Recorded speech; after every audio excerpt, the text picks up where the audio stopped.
पाप सबसे ज्यादा बाल में ही क्यों रहता है? बाल हमारे शरीर का एक महत्वपूर्ण अंग है, लेकिन धार्मिक और आध्यात्मिक दृष्टिकोण से कई मान्यताओं के अनुसार पाप सबसे अधिक बालों में ही रहता है।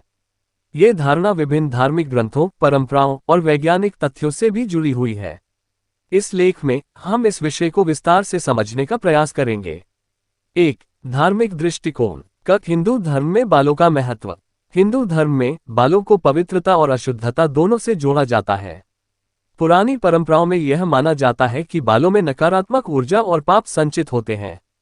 इसलिए कई धार्मिक क्रियाओं में सिर मुंडवाने की प्रथा होती है, जैसे कि 1. तीर्थयात्रा पर मुंडन। तिरुपति बालाजी, प्रयागराज, कुंभ और अन्य तीर्थ स्थलों पर लोग सिर मुंडवाते हैं ताकि पुराने पाप धुल जाएं।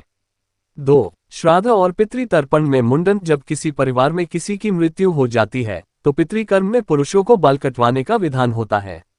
3. दीक्षा और संन्यास में मुंडन। जो व्यक्ति सन्यासी बनते हैं वे अपने बाल त्याग देते हैं, जिससे यह माना जाता है कि उन्होंने सांसारिक पापों को छोड़ दिया है। बौद्ध और जैन धर्म में दृष्टिकोण। बौद्ध और जैन धर्म में भी मुंडन का विशेष महत्व है। महात्मा बुद्ध और भगवान महावीर ने अपने बाल त्याग दिए थे ताकि सांसारिक मोह और पापों से मुक्त हो सकें। 2. वैज्ञानिक और मनोवैज्ञानिक दृष्टिकोण। बालों में गंदगी और विषैले पदार्थों का जमाव। वैज्ञानिक रूप से देखा जाए तो हमारे बाल धूल, गंदगी और बाहरी पर्यावरण से विषैले तत्वों को आकर्षित करते हैं। चूंकि बालों में तेल और नमी होती है, ये कण आसानी से चिपक जाते हैं और समय के साथ हानिकारक बैक्टीरिया को जन्म दे सकते हैं। नकारात्मक ऊर्जा का संचार। कुछ अध्ययनों के अनुसार बाल विद्युत ऊर्जा के अच्छे संवाहक होते हैं। माना जाता है कि नकारात्मक ऊर्जा और बुरे विचार हमारे सिर में ही अधिक प्रभावी होते हैं और बाल उन्हें संग्रहित करने का कार्य करते हैं। यही कारण है कि ध्यान और योग करने वाले व्यक्ति अक्सर बाल छोटे रखते हैं। बालों के माध्यम से शरीर में विषैले पदार्थों का परीक्षण। चिकित्सा विज्ञान में बालों का उपयोग शरीर में मौजूद जहरीले तत्वों जैसे कि नशीले पदार्थों, भारी धातुओं और अन्य हानिकारक केमिकल्स की पहचान करने के लिए किया जाता है। ये भी दर्शाता है कि बालों में बाहरी अशुद्धियां अधिक समय तक टिकती हैं। 3. पाप से मुक्ति के लिए बाल त्यागने की परंपरा।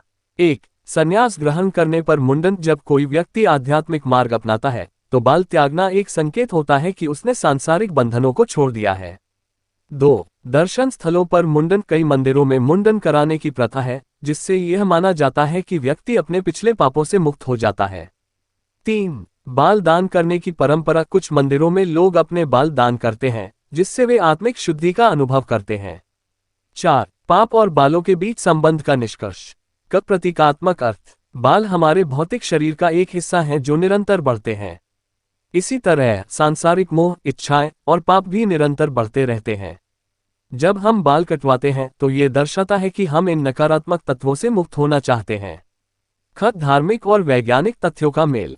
1. धार्मिक दृष्टिकोण से बालों में नकारात्मक ऊर्जा और पाप संचित होते हैं। 2. वैज्ञानिक रूप से बालों में धूल, विषैले पदार्थ और बैक्टीरिया जमा होते हैं। 3. आध्यात्मिक रूप से बालों को त्यागना आत्मशुद्धि और नए जीवन की शुरुआत का संकेत है।